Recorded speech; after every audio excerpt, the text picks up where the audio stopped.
Like I ask you, are you thirsty? And you say yes. And I'm like, okay, people usually don't lie. So he's Probably thirsty. probably thirsty. Yeah.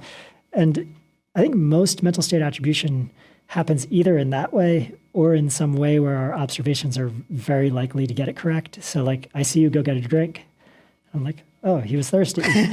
So I think we're mostly getting it right.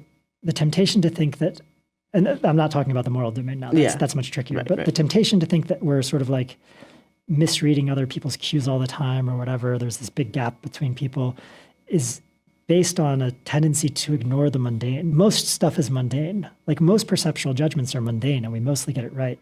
And most judgments about other people's mental states, I think, are mundane and we're mostly getting it right. When things are interesting, we're more often, I'm not saying we get it wrong more often than not, I'm just saying more often than in the ordinary cases, we get it wrong. And because we tend to only think about the interesting cases, we think, oh, we're not super reliable.